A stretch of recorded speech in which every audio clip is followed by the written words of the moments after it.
आपने कुछ थोड़ा बहुत कहीं पे देख लिया है और उसके बेस पे एक डिसीजन ले रहे हो, तो पहले तो अपनी उस नॉलेज को, इंफॉर्मेशन को और पक्का करते चले जाओ.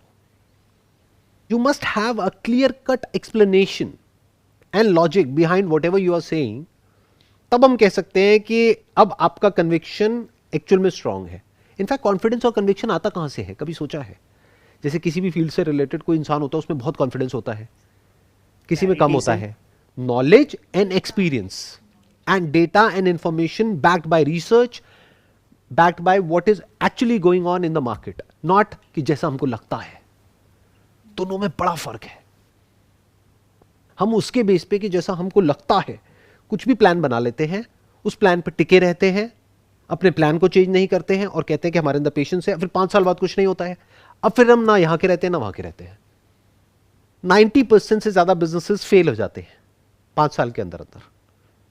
तो 90% प्रोबेबिलिटी क्या है कि आपका बिजनेस फेल हो जाएगा. तो बैकअप प्लान क्या है? This is part of patience. जैसे गाड़ी अगर पंचर हो गई तो एक है ऑप्टिमिज्म, एक्साइटमेंट कि अरे मेरी गाड़ी तो पंचर हो ही नहीं सकती, और हो गई तो देख लेंगे ना, कर लेंगे, तब की तब देखी जाएगी. समझ गए प्रॉब्लम? एक है आप जाने से पहले ही एक बैकअप प्लान बना रहे हो, यानी स्टेपनी है, उसमें भी हवा चेक करी और चल पड़े. पेशेंस आ गया आपके अंदर. नहीं तो जितना एक्साइटेड होगे उतना ही डिप्रेस्ड भी हो जाओगे जब गाड़ी पंचर होगी. फिर गाड़ी पे जाकर के लाते मारोगे क्योंकि ये क्या हो गया, ये मैं कहां फंस गया आकर के, यहां तो दूर दूर तक कहीं कोई नहीं है. समझ गए गड़बड़? मैंने ऐसे ऐसे लोगों को देखा है जिन्होंने अपना कितना टाइम, कितना पैसा एक आइडिया के पीछे लगा दिया और उनके ऊपर डेट आ गया है, यानी पैसा उठा लिया यहां वहां से. अब ना वो यहां के रहे ना वहां के रहे. तो अब यहां पे जो बात समझने वाली है ना, वो ये है कि पेशेंस के नाम पे कहीं हम कोई गड़बड़ तो नहीं कर रहे. ये कैसे पता लगेगा? Number 1, you must always have a backup plan. Plus जब आप प्लान ए पे काम कर रहे हो तो वो काम नहीं कर रहा है, वो आपको समझ आ गया 1-2 महीने में, बिल्कुल भी नहीं कर रहा है, तो अब कैसे पिवट किया जाए, क्या कुछ अलग किया जाए, कैसे किया जाए? That you need to keep on innovating, keep on changing. Rigid नहीं होना होता है वहां पर. अब इसी फंडे को हम लगाते हैं, कोई एंट्रेंस आप क्रैक करना चाहते हो. एक बार ट्राई किया, थोड़ा आसपास पहुंच गए और वो नहीं हुआ, चलो समझ आता है. अगली बार ट्राई किया, मेक सेंस. दूसरी बार फिर थोड़ा और पास पहुंच गए कट ऑफ के, नहीं हुआ, कोई बात नहीं, तीसरी बार में हो जाएगा. स्ट्रॉन्ग पॉसिबिलिटी है. बट पहली बार आपने अटेम्प्ट किया, बहुत दूर हो, दूसरी बार और दूर हो, लेकिन कॉन्फिडेंस पहले से भी ज्यादा बढ़ गया. अब ये कॉन्फिडेंस का सोर्स क्या है? ये कॉन्फिडेंस आ कहां से रहा है? ये आ रहा है कि ये दुनिया मेरे को उल्टा बोल रही है ना, अब दिखाऊंगी मैं इस दुनिया को कि मैं क्या हूं. पर अगर ऐसा कोई सोचता हो कि दुनिया को दिखाने के लिए नहीं, कि वो खुद के अंदर कुछ चाहत हो, लाइक जो आप कहते हो पर्पस ऑफ लाइफ हो, वो समझ लिया हो या समझने के लिए दूर तक हो पर हो. इसमें हमें कोई भी कॉन्सेप्ट को घुसाने की जरूरत नहीं है, ना पर्पस ऑफ लाइफ को, ना चाहतों का कोई रोल है. आप चाहते हो उसको क्रैक करना, लेकिन कैपेबिलिटी है नहीं. एक बेसिक नेचर भी तो होता है हर एक का, एक बॉडी माइंड का स्ट्रक्चर भी तो होता है. जैसे मेरे जैसे कुछ निकम्मे लोग होते हैं, वो पढ़ने के लिए बने ही नहीं है, तो अब क्या करें? अब अगर मैं चाहता हूं कि मैं ये कर लूं लेकिन पढ़ाई में मेरा मन लगता नहीं है, तो क्लैश आ गया ना. तो पहले आपको अपने बेसिक नेचर को समझना पड़ेगा, बॉडी माइंड का जो स्ट्रक्चर है. एक्चुअल में देखना पड़ेगा कि रिजल्ट से आप कितना दूर हो. एक्चुअल में समझना पड़ेगा कि उस रिजल्ट को अचीव करने के लिए क्या करना है, क्या सैक्रिफाइसेस देने हैं, कितना पेन सहना है, क्या उस पेन को सहने के लिए तैयार हो, या फिर थियोरेटिकली तो तैयार हो कि हाँ मैं सह लूंगी उस पेन को, लेकिन जब सहने की बारी आती है तब हम प्रोक्रेस्टिनेट कर देते हैं. आज नहीं सहूंगी, कल सहूंगी, और वो कल कभी आता ही नहीं है. यानी आज नहीं पढ़ूंगी 8 घंटे, कल पढ़ूंगी, और वो कल कभी आता ही नहीं है. वो कल आता है एग्जाम से 1 हफ्ता पहले. ऐसे तो नहीं होने वाला. तो सच बोलो अपने आप से कि मेरे से नहीं होगा और छोड़ो, कुछ और करो. What is your backup plan अगर वो नहीं हुआ तो? तो वही अभी तक यही समझ आ रहा है सर कि अगर पेशेंस रखना है तो बेसिकली जो मेरा गोल है उसको छोटा छोटा में डिवाइड करना है और देखना है कि क्या ये छोटी चीज़ अचीव हो पा रही है. अगर ठीक है तो फिर आगे बढ़ते हैं, नहीं तो प्लान बी पे चलते हैं. परफेक्ट, बिल्कुल सही पकड़ा आपने कि मतलब अगर आप एक स्टार्टअप पे काम कर रहे हो तो आपको दिमाग ये नहीं लगाना है कि इस स्टार्टअप में मेरा ये प्रोडक्ट है, मेरा ये सर्विस है, मानो ये 1000 प्रोडक्ट कैसे बिकेंगे या 10,000 कैसे बिकेंगे या 1 लाख कैसे बिकेंगे, या वो मेरा कॉम्पिटिटर है उसके तो 10 लाख प्रोडक्ट बिक गए, मेरे 1 लाख कैसे बिकेंगे. ये नहीं सोचना है. ये सोचना है एक कैसे बिकेगा. एक बिक गया तो 2 भी बिक जाएंगे, और 3 बिक गए जिस दिन, उस दिन समझ जाओ now you are in for something big, क्योंकि एक तुक्का हो सकता है, 2 भी कह सकते हैं कि हाँ कोइंसिडेंस हो गया, 3 कोइंसिडेंस नहीं हो सकता। सर मेरा ये है, जैसे आप कोई भी बात कहते हो, एक एक बात सर, जैसे मैंने सर की वीडियो देखी, हर कोई कहता है मैंने देखी, मैं समझ के उन लाइफ को, नहीं सर मैं कैसे, वो जो आप कह रहे हैं ना, वो कैसे मेरा माइंडसेट बने। तो आप आराम से सुनने की और समझने की कोशिश करो मैं अभी क्या कह रहा हूं, क्योंकि अगर मेरी एक बात समझ गए तो सारी समझ जाओगे, अगर एक नहीं समझे तो कोई नहीं समझ पाओगे। वही आ गया ना, जैसे एक प्रोडक्ट बिक गया तो 100 भी बिक जाएंगे, ठीक है। तो अब इस बात को आराम से समझो, जो बात मैं कह रहा हूं कि जो भी आपका बड़ा गोल है जिसको आप अचीव करना चाहते हो, उसको ब्रेक डाउन कर दो स्मॉलेस्ट पॉसिबल गोल में।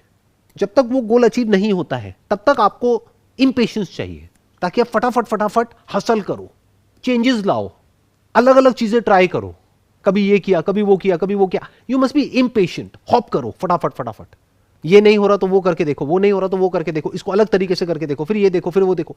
बट जहां थोड़ा सा भी कुछ हुआ, अब आपको पता है थोड़ा हो गया ना, अब कुछ बड़ा भी हो सकता है। सो सर यही चीज़, मतलब वो कन्विक्शन आया, अगर मैं एक पर्सनल एक्सपीरियंस की बात करूँ, कन्विक्शन आया like after working with people कि पता है कि होगा, ऐसा नहीं कि जस्ट बेस्ड ऑन एक्साइटमेंट 3 या 300 के साथ हवा में नहीं है, ठीक है। 300 लोगों के साथ आई हैव वर्क ऑलरेडी। उन 300 लोगों ने कितने कितने रुपए दिए हैं? Sir on an average you can say 6 to 7,000। On an average आपने 1 से 6,000 रुपए लिया, तो टोटल आपका हो गया 300 इंटू 6,000, 18 लाख रुपए का यस सर। काम आप कर चुके हो। बट ये किसी मतलब प्लेटफॉर्म के साथ है। हाँ आई अंडरस्टैंड, मार्केट प्लेस के थ्रू या हाँ, प्लेटफॉर्म, लेकिन वो आ रहे हैं सिर्फ मेरी कैपेबिलिटी को देके, क्योंकि 1 to 1 मैं उनको कोचिंग दे रहा हूँ, राइट। Right. अब ये पता आया, ये कन्विक्शन आया बेसिकली कि ठीक है 300 आया है तो ये 3,000 भी जाएगा आने वाले टाइम में, ये 3 लाख भी जाएगा, और जो बड़ा विजन है वो होगा, क्योंकि वो 300 से कन्विक्शन इतना अच्छा मिला है, तभी वो स्विच भी करा करियर दूसरी फील्ड से इसमें, और बैकअप अभी भी रखा हुआ है, जो आपने बताया कि कभी कुछ नहीं होता, आई हैव अ बैकअप। ये बैकअप तब तक चाहिए था जब तक 300 नहीं हुए थे, अब 300 हो गए ना, अब कोई बैकअप नहीं चाहिए, क्योंकि ये बैकअप आपको तंग करेगा, बार बार दिमाग वहां पर लेकर के जाएगा। वही देखना ना, जैसी सिचुएशन बदलती है सब कुछ बदल जाता है, क्योंकि अब आप ऑलरेडी 18 लाख का बिजनेस कर चुके हो ना, चाहे किसी प्लेटफॉर्म के थ्रू किया, चाहे यहां से किया वहां से किया, और प्लेटफॉर्म एक थोड़ी है, दुनिया में हजारों है। अगर इंडिया में एक प्लेटफॉर्म है तो वर्ल्ड में और बहुत सारे प्लेटफॉर्म्स है। Now you don't need a backup plan, क्योंकि किक स्टार्ट मिल चुका है। 2, 4, 5, 10, 20, 50 तक भी होता तो मैं कहता चलो बैकअप प्लान रखो, अब किसी बैकअप प्लान की जरूरत नहीं है, अब तो अपना सब कुछ लगा देना है उसके अंदर। अब ऐसा है कि आपने कहीं कुआं खोदना शुरू किया और पानी निकलना शुरू हो गया है, अब बैकअप का क्या करोगे? अब तो कंफर्म्ड हो गया ना कि यहां पे पानी है, अब तो उसको खोदते रहना है ताकि और पानी निकले। इसी में अपनी पूरी अब जान लगा दो उस किसी के बारे में, उसके अंदर इतना डेप्थ में चले जाओ, इतना उसको हर एंगल से देख लो कि अब इसकी क्या क्या पॉसिबिलिटीज है, कि ये जो आपने किया एक तरीके से किया, एक प्लेटफॉर्म के थ्रू किया, और किस किस तरह से कर सकते हो, कैसे कैसे कर सकते हो, अब 300 से 3,000 पे कैसे जाना है। That's what you need to think. और जो लोग गए हैं उनकी बुक्स पढ़ो, उनकी वीडियोस देखो, ध्यान से देखो वो ऐसा क्या कर रहे हैं जो आप नहीं कर रहे हो सकता है प्रोडक्ट में फर्क ना हो, पैकेजिंग में फर्क हो, क्योंकि आप बेसिकली फिटनेस की फील्ड में हो तो आप खुद एक प्रोडक्ट हो। तो अब आपको देखना है कि उसमें जो लोग टॉप पे बैठे हैं वो अपने आप को कैसे मार्केट करते हैं। तो हो सकता है आपको एकदम से नजर आए कि अरे उनका way of dressing, way of presentation, way of talking बिल्कुल अलग है मुझसे, तो अब उस गियर में जाना है। अभी आप पहले गियर में गाड़ी चला रहे हो, अब ये सेकंड गियर है, फिर एक थर्ड गियर नजर आएगा इंटरनेशनली कहीं पर, यूएस में, यूके में, यूरोप में, कहीं पर भी, फिर एक फोर्थ गियर नजर आएगा, फिर फिफ्थ गियर नजर आएगा, और ये आगे बढ़ता ही रहेगा। अपर लिमिट कोई नहीं है। तो सर यहाँ पे तो पेशेंस का रोल नहीं है, यहाँ पे तो जो चीज़ें आ रही है उस पर वर्क करते रहो, और पता है कि ठीक है चल रहे हैं आगे, करते रहो, बस इंप्रूव नहीं, करते रहो। अब यहाँ पे एक्चुअल में पेशेंस का रोल है, ध्यान से समझना। जब तक सक्सेस नहीं मिली है तब तक आपको इम्पेशेंट होना है। एक बार सक्सेस मिल गई है अब पेशेंस चाहिए, क्योंकि अब 1-2 दिन में नहीं होगा ये काम। 300 का 3,000 या 300 का 3 लाख 1-2 दिन में नहीं होगा। अब आपको पेशेंस चाहिए, अब स्ट्रैटेजी बनानी होगी, क्योंकि अब आपको एक लॉन्ग टर्म विजन चाहिए अगले 5 साल की, 10 साल की, कि क्या होगा। तो सर कहीं ना कहीं वहाँ पे हमें ट्रेड ऑफ भी देखने पड़ेंगे, अगर वो लॉन्ग टर्म हम देख रहे हैं तो कुछ चीज़ें छोड़नी भी पड़ेगी, जो सेक्रीफाइसेस की आपने बात बिल्कुल छोड़नी पड़ेगी, और छोड़ना ही चाहिए। इसीलिए मैंने कहा ना अब बैकअप प्लान की जरूरत नहीं है। बैकअप प्लान की जरूरत तब तक होती है जब तक कि आप हवा में हो। जब पैर जमीन पर है तो बैकअप प्लान की कोई जरूरत नहीं है। जैसे सर्कस में होता है कि अगर नीचे गिरे तो नेट है, तो नेट क्या है? बैकअप प्लान है। क्यों है? क्योंकि आप हवा में लटक रहे हो। तो जब तक हवा में हो बैकअप प्लान चाहिए, क्योंकि गिरे तो मर जाओगे। अब जब जमीन पे हो और गिर गए, उसके लिए क्या बैकअप प्लान है? पैदल चल रहे हो उसके लिए क्या बैकअप प्लान है? सर इसमें डेली बेसिस पे कैसे रोल प्ले होता है पेशेंट्स का? डेली बेसिस इंपॉर्टेंट नहीं है, आपको पहले ये देखना पड़ेगा कि पास्ट आपको क्या कह रहा है, डेटा क्या बोल रहा है। आप क्या बोल रहे हो नॉट इंपॉर्टेंट, घर वाले क्या बोल रहे हैं नॉट इंपॉर्टेंट, फ्रेंड्स रिलेटिव्स दुनिया क्या बोल रही है नॉट इंपॉर्टेंट, डेटा क्या बोल रहा है। फॉर एग्जाम्पल आप एक एंट्रेंस को क्रैक करना चाहते हो तो आपने पिछली बार जो अटेम्प्ट दिया उसमें आप कितना पास पहुंचे, तो डेटा क्या कह रहा है। आप चाहते हो उसको क्रैक करना लेकिन एक्चुअल में आपने पढ़ाई करी है 1-2 घंटा, वो भी एग्जाम से 2 महीना पहले, तो डेटा कुछ और कह रहा है। सर यहाँ पे एक ये चीज़ था कि जब जैसे आपने वो कहा कि जब 300 कस्टमर्स हो गए तो अब हमें बैकअप प्लान नहीं चाहिए, तो यहाँ पे कई बार एक्सपेक्टेड रिज़ल्ट ही आए ऐसा तो ज़रूरी नहीं है, कई बार हम जो सोचते हैं वो नहीं होता है, तो उस पॉइंट पे हम कैसे मतलब चलते रहे? क्यों चलते रहना है, डेटा क्या कह रहा है? डेटा तो कह रहे 300 कस्टमर्स आ गए हैं, मतलब अगर डेटा कह रहा है कि 300 कस्टमर्स आ गए हैं तो दैट मीन्स कि किसी वजह से ही आए हैं, ऐसे ही तो नहीं आ गए, अपने आप तो खुद चल करके नहीं आ गए, कुछ तो आपने एफर्ट किया ही होगा, बहुत कुछ किया होगा तभी आए, कोई छोटा नंबर तो नहीं होता 300। तो जब 300 आ गए तो 600 भी आ सकते हैं, 1000 भी आ सकते हैं, 2000 भी आ सकते हैं। बट नहीं आए तो अब समझना पड़ेगा, नहीं आए तो बिल्कुल वैलिड पॉइंट है, बट क्यों नहीं आए? क्या मार्केट चेंज हो रही है? जैसे फॉर एग्जांपल कोविड की वजह से लॉकडाउन लगा, बहुत सारे लोगों के जो रेस्टोरेंट्स थे वो बंद हो गए। क्यों? क्योंकि उनकी जगह का रेंट था, जो मकान मालिक था उसने रेंट कम किया नहीं, उनके पास में रेंट देने के पैसे नहीं, तो उनका रेस्टोरेंट बंद हो गया। तो आप ये पूछ रहे हो कि अगर नहीं हुआ तो, ये तब पूछ रहे हो जब तक वो रेस्टोरेंट नहीं चला है, यानी अपने खर्चे नहीं निकाल रहा है, तब तो समझ आता है। चल गया है फिर भी अगर नहीं चला तो हाँ हो सकता है। कब हो सकता है? अगर वापस से कोई दूसरा पैंडेमिक आ जाए, या फिर कोई अर्थक्वेक आ जाए, या फिर साथ में कोई ऐसा रेस्टोरेंट खुल जाए जो आपसे बेटर, आपसे कम प्राइस पे दे दे, तो अब आपको अपने आप को चेंज करना होगा। बट वो तो कहीं भी हो सकता है, वो तो जॉब में भी होता है। जॉब में आपने बहुत एफर्ट किया और उसके बाद में आपको निकाल दिया, तो आप क्या करोगे? वही मतलब अनफेवरेबल सर्कमस्टेंसेस वो तो कहीं भी हो सकते हैं। But all I am saying is कि अगर आपकी एक जॉब लग गई है अपनी कैपेबिलिटी के बेस पे, तो दूसरी भी लग सकती है। बट अगर 3 लग गई हैं अलग अलग कंपनीज में, अब 30 भी मिल सकती है, 300 भी मिल सकती है, 3000 भी मिल सकती है। समझ गए? एक तुक्के से मिल सकती है। अगर आपको एक जॉब मिली है उसके बेस पर आप एक्साइटेड हो रहे हो, मैं तो ये हूं, मैं तो वो हूं, हो सकता है उस कंपनी से आपको निकाल दे, दूसरी जॉब आपको मिले ही ना।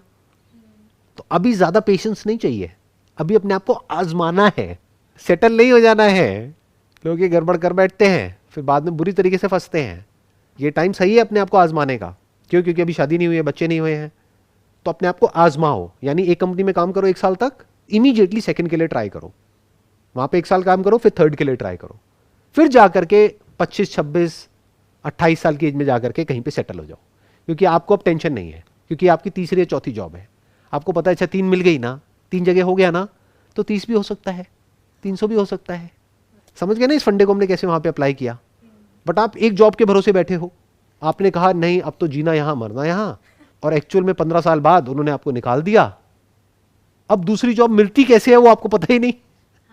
अब ऐसे पॉइंट पे जाकर के जब पूरी फैमिली आप पे डिपेंड करती है, खर्चे आपने अपने बढ़ा लिए हैं, अब मार्केट में आप धक्के खा रहे हो कि मेरे को जॉब मिल जाए, बट कभी आपने अपने आप को आजमाया ही नहीं। मैंने क्या कहा? जब तक सक्सेस नहीं मिलती है तब तक इम्पेशेंस चाहिए। 1 साल में जॉब करी, छोड़ा, अभी पेशेंस की जरूरत नहीं है। फिर दूसरी कंपनी में गए, वहां पे भी वो नहीं मिला जो चाहिए, छोड़ा। ठीक है, रेज्यूम पे बुरा ना लगे, 1 साल में उसको भी छोड़ा, तीसरे साल में उसको भी छोड़ा। अब जा करके आपको चौथी या पांचवी या छठी ऐसी एक जॉब मिली जहां पर जा करके आपको वो मिल गया है जो आपको चाहिए था। अब यहां पे पेशेंस चाहिए, अब वहां पे टिकना है, क्योंकि अगर उसको छोड़ दिया तो पछताओगे जिंदगी भर। आया पकड़ में? आपने एक बिजनेस किया, नहीं चला, छोड़ा, दूसरा किया, नहीं चला, छोड़ा, तीसरा नहीं चला, छोड़ा, अब चौथा चल गया है, इसको नहीं छोड़ना है। यहां पेशेंस चाहिए, इसको बड़ा बनाना है। इन अदर वर्ड्स, आपने बीज बोए 4 तरह के, 3 में से कोई पौधा बाहर नहीं आया, 10 दिन हो गए, 20 दिन हो गए, 1 महीना हो गया, बट एक बाहर आ गया है। उसको बड़ा होने में कई साल लगेंगे, 2 साल, 5 साल, 10 साल। वहां पेशेंस चाहिए। रिलेशन में भी ऐसा ही है। अगर आपकी रिलेशनशिप टॉक्सिक है, वहाँ पेशेंस नहीं चाहिए जी, वहाँ तो ब्रेकअप चाहिए, वहाँ तो इम्पेशेंस चाहिए। कि अगर समझ आ रहा है कि लॉन्ग टर्म में हमारा कुछ भी फ्यूचर नहीं है, साथ में कुछ भी नज़र नहीं आ रहा है, फिर भी आप साथ में रहे चले जा रहे हो क्योंकि आप में बहुत पेशेंस है, आप सब कुछ टॉलरेट कर लेते हो, तो यहाँ पे पेशेंस नहीं चाहिए। बट जब कोई ऐसा इंसान मिल जाए लाइफ में जो आपको लेकर के भी उतना ही सीरियस है जितना कि आप उसको लेकर के सीरियस है, अब ये एक मिरेकल से कम नहीं है। अब यहां पे इंपेशेंस नहीं चाहिए क्योंकि ये होने की प्रोबेबिलिटी बहुत कम है इस दुनिया में। It's nothing less than a miracle कि जिसको आप चाहते हो वो भी आपको चाहता है। फिजिकली, इमोशनली, साइकोलॉजिकली अगर एक स्ट्रांग बॉन्ड बन पा रहा है आपका किसी इंसान के साथ में, ये छोटी चीज नहीं है। तो वहां पेशेंस चाहिए क्योंकि वहां भी अप्स एंड डाउन्स आएंगे, वहां भी प्रॉब्लम्स आएंगी, वहां पे कुछ पैचेस आएंगे, कुछ फेजेस आएंगे उस रिलेशनशिप के जो बहुत बुरे होंगे, तो वहां पे पेशेंस चाहिए। रिलेशन को खत्म नहीं करना है। सर आपने बार बार एक चीज़ जो अभी फोकस करा है कि जब तुम्हें पता चल गया, वो कन्विक्शन आ गया, चाहे जॉब का हो या बिजनेस का हो, कि ठीक है अब तुम्हें पेशेंस चाहिए, वो कन्विक्शन आ गया और ये भी पता है कि ये होगा, और फीलिंग्स के बेसिस पे नहीं और इमोशंस के बेसिस पे नहीं।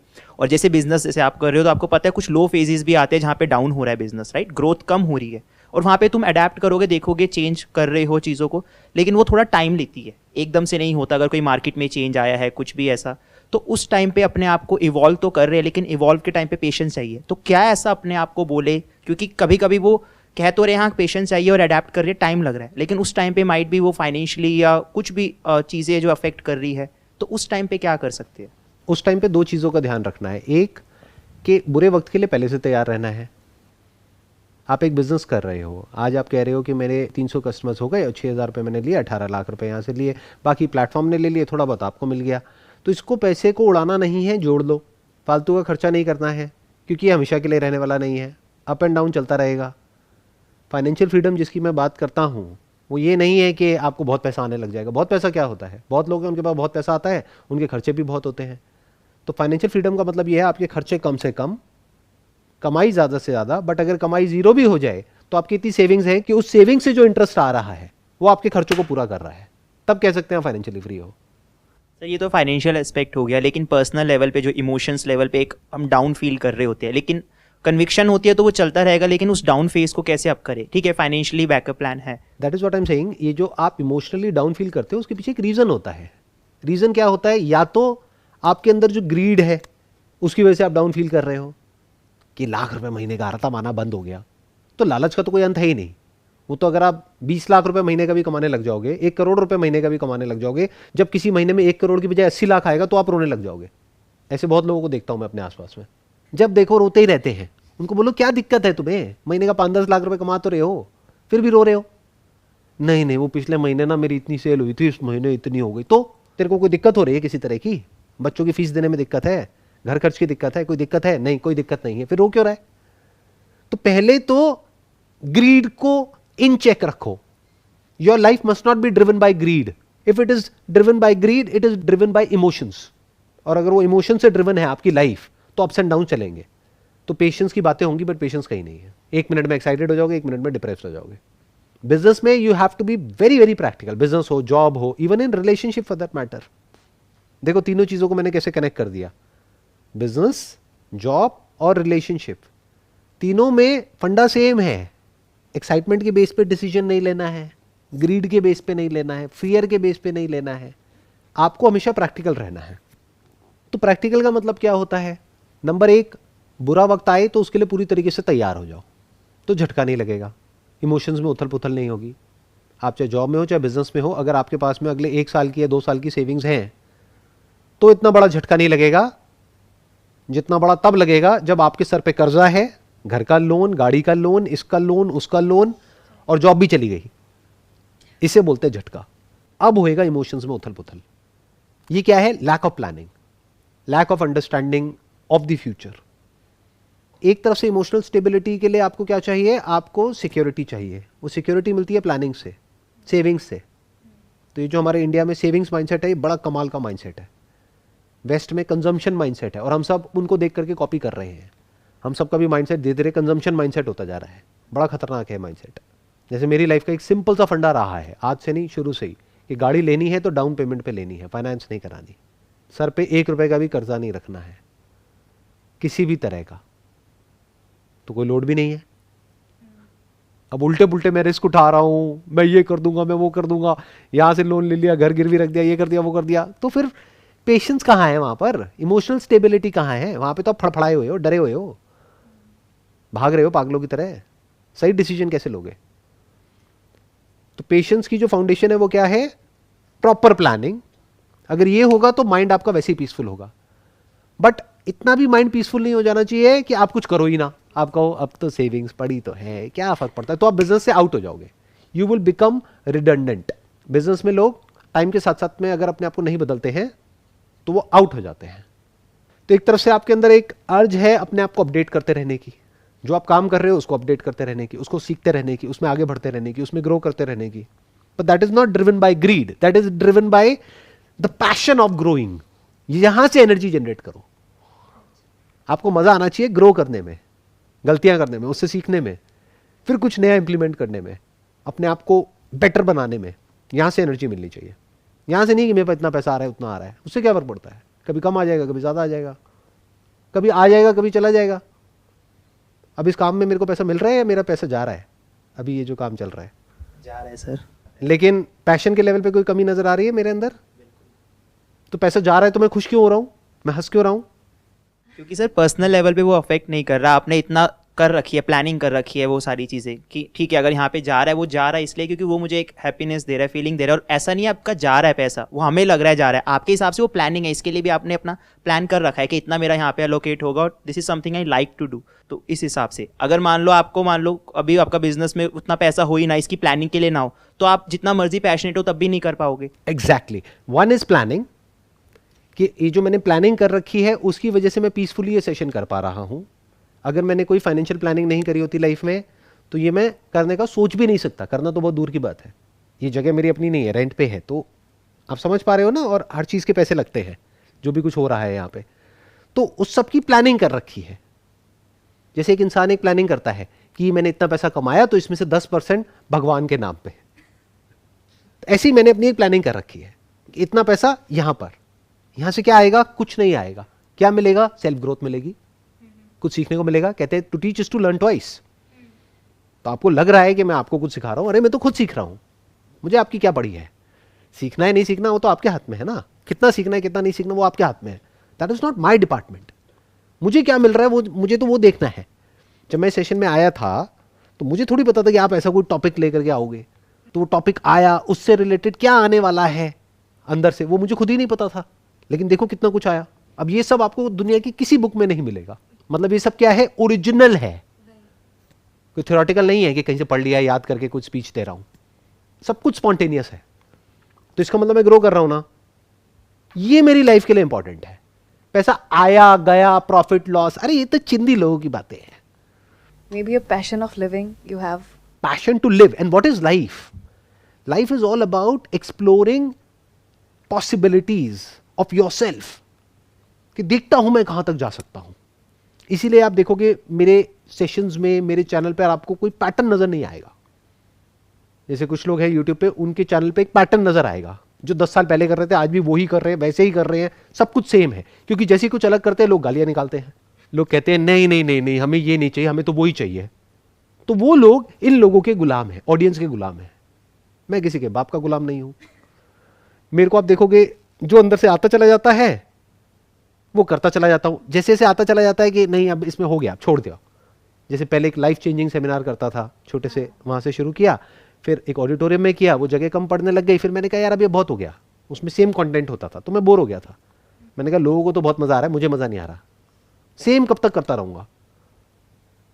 तो वो करता रहा 6 महीने तक, साल तक। फिर उसके बाद में एक स्टेडियम में लास्ट लाइफ चेंजिंग सेमिनार किया, खत्म, टॉपिक क्लोज।